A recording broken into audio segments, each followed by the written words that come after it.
कधीकधी आयुष्यात एक असा क्षण येतो जिथे भीती थांबते आणि मन पहिल्यांदाच स्वतःच ऐकायला लागतं.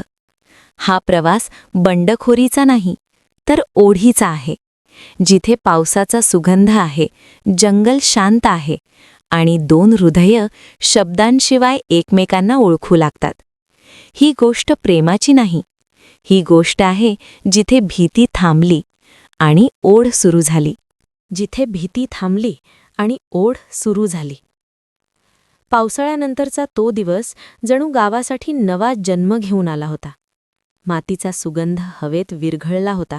तो सुगंध फक्त नाकात नव्हे तर थेट मनात उतरत होता.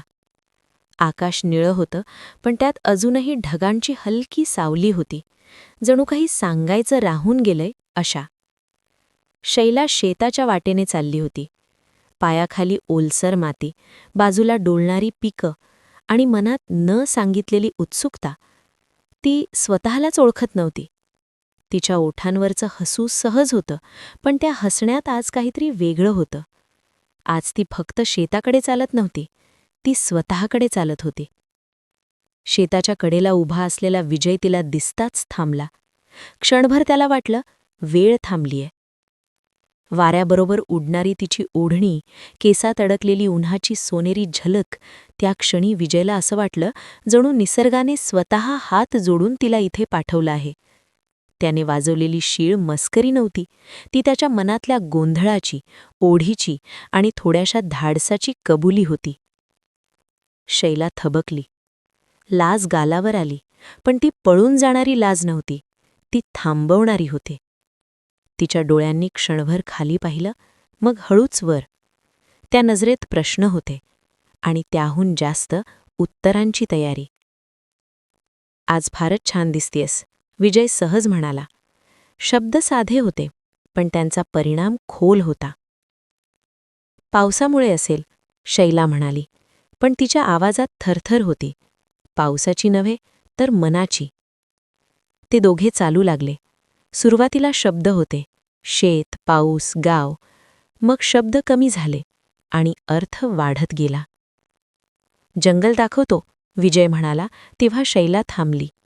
मनात समाज उभा राहिला, गाव, कुजबूज, भीती.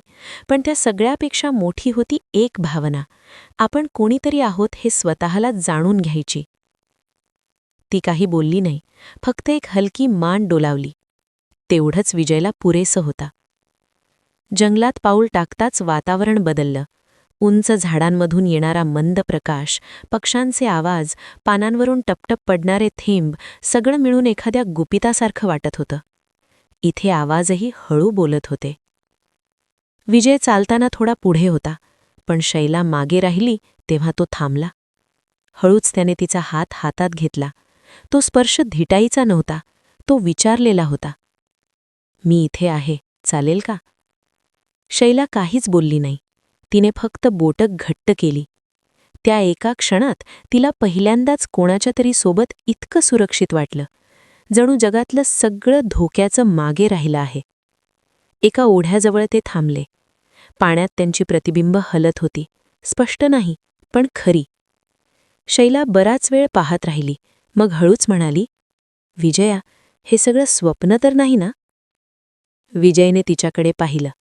त्या नजरेत मालकी नव्हती, घाई नव्हती, फक्त थांबले पण होतं. स्वप्न असेलही, तो म्हणाला, पण काही स्वप्न अशी असतात जी जाग झाल्यावरही सोडत नाहीत.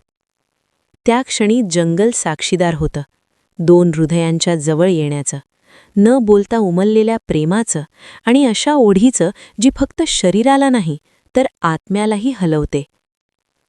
त्या दिवसानंतर गाव तसंच राहिलं, शेत तशीच हिरवी होती, लोक तसंच बोलत होते. पण शैला आणि विजय, ते आता पूर्वीसारखे राहिले नव्हते. कारण काही भेटी स्पर्शापेक्षा खोल जातात आणि काही क्षण आयुष्यभरासाठी मनावर उमटतात.